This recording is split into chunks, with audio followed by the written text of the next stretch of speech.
The Rising Star. Komisi 6. Bukan Rising Star lagi, dia udah dari musim lalu, jagoan.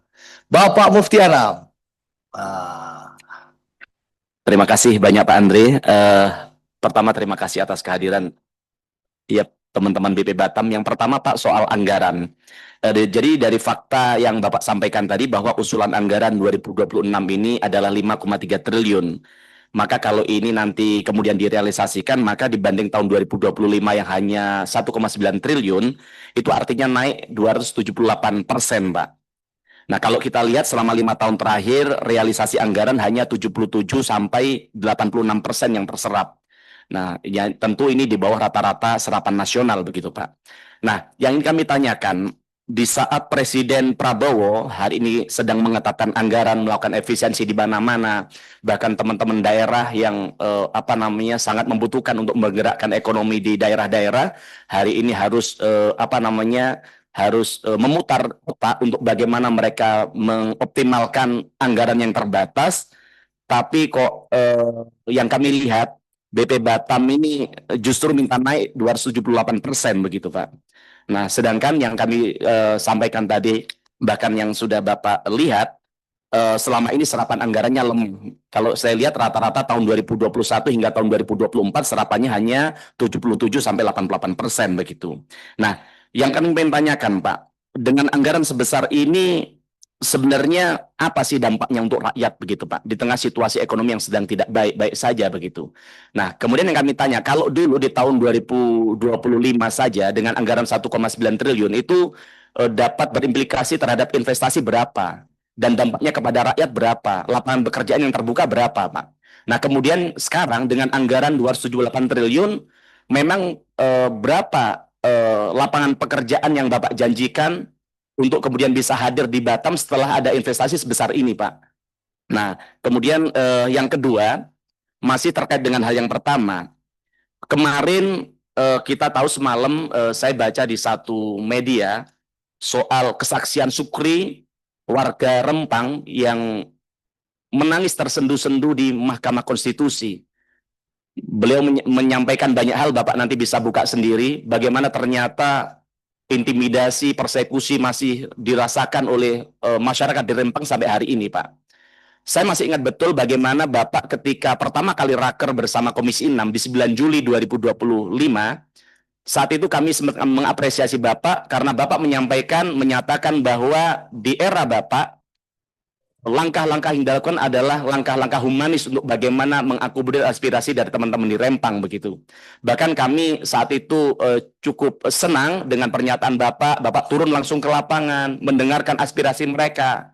Tapi di saat yang sama ketika Bapak rapat di sini, di Rempang, di BP Batam melakukan persekusi, yaitu kepada Nur Suwarni, Pak, yang dia diintimidasi, diseret, dihajar, bahkan dikeluarkan secara paksa dari rumahnya begitu. Nah, maka kami pada kesempatan hari ini ingin mendapatkan pernyataan dari Bapak. Kalau Nur Suwarni saja, di saat yang sama di sini Bapak menjanjikan melakukan upaya-upaya humanis. Dan kemudian baru kemarin, ada masyarakat namanya Sukri, dia menangis di MK karena tidak punya ruang untuk menyampaikan pendapat.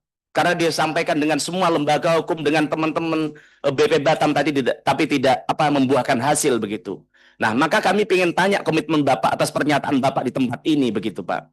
Dan ke depan langkah yang akan diambil Batam atas apa yang terjadi hari ini seperti apa. Nah, kami tidak ingin semua ini berlanjut di masa yang akan datang begitu, Pak. Mungkin itu aja dari kami. Matur nuwun. Assalamualaikum warahmatullahi wabarakatuh. terima kasih. Nanti mungkin perlu Pak Amsakar jelaskan secara detail kepada Pak Mufti supaya perkembangannya, supaya kita tidak dapat informasi-informasi tidak berimbang. Apalagi saya tahu persis bahwa dalam pemerintah Presiden Prabowo, Presiden sudah menginstruksikan kepada BP Batam bahwa pendekatannya sangat humanis. Beda pendekatan Presiden Prabowo dengan periode sebelumnya. Jadi ini perlu Bapak jelaskan secara detail nanti supaya clear. Ya, presidennya Mufti kan, yang didukung Mufti. Jadi lanjut, kita sekarang ke sebelah kiri. Tony Stark ya Komisi 6. Bapak Rudi Bangun. Baik, terima kasih Pak Ketua Rapat, Pak Andre yang family man, kalau bicara terukur dan terarah gitu Pak. Ada yang pemimpin bicara terukur tidak terarah Pak. Kalau beliau terukur dan terarah gitu. Ya jelas. Kemudian Pak Nurdin, Profesor Nurdin, ini juga pimpinan seniornya senior Pak. Gitu. Dari ordi beberapa ordi saya baca dan saya ngikuti dulu saya masih kecil loh. Beliau sudah berkiprah di PSSI sampai 3 periode ya Pak Nurdin ya. Luar biasa Pak. Kemudian Pak Adi juga yang tenang, menghanyutkan gitu.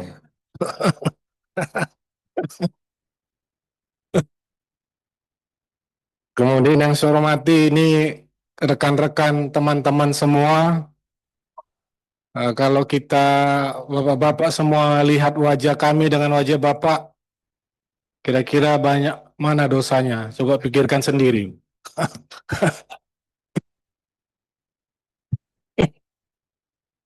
Baik, yang saya hormati juga Pak BP Batam Amsyakar Ahmad, ya Pak ya.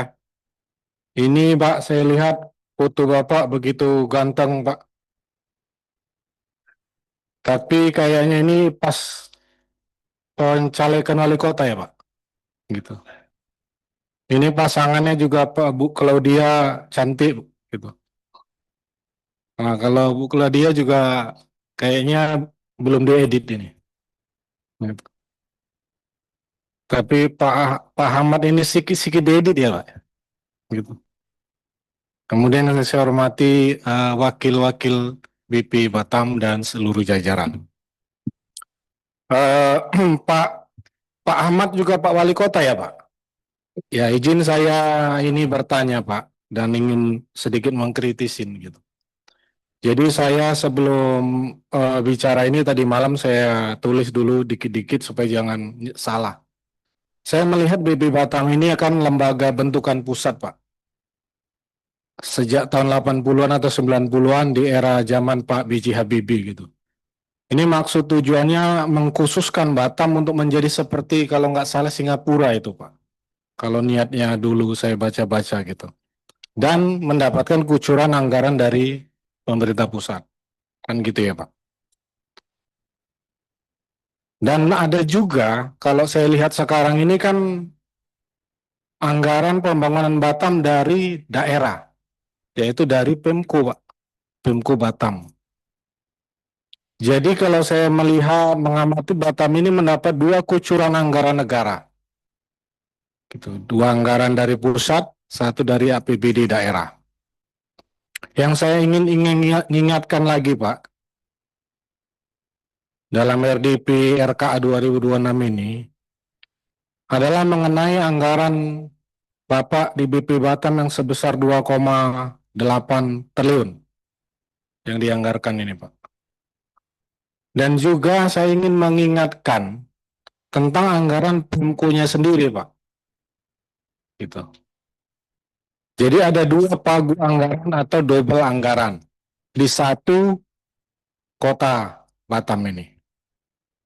Nah, yang ingin saya lagi ingatkan Pak, apakah Bapak ingat ini semua RKA BP Batam dan RKA KUA PPAS Pemko Batam, kebijakan umum anggaran sementara Pemko Batam sama punya RKA-nya BP Batam, Bapak ingat semua nggak programnya? Apakah tidak tumpang tindih atau mungkin Bapak satuan perangkat kerja Bapak yang buat usulan itu membuat, tadi saya dengar, membuat drainase. Tahun lalu juga sebelum Bapak ada drainase. Lalu ada antisipasi banjir. Lalu ada pembuatan jalan-jalan ke kecamatan misalnya. Nah, kalau saya melihat selama ini kan di anggaran Pemko juga Pak, APBD-nya seperti itu. Jadi saya ingin mengingatkan di sini Ibu ada Pak Wali Kota dan Wakil Wali Kota, sekaligus Kepala BP Batam, sekaligus Wakil Kepala.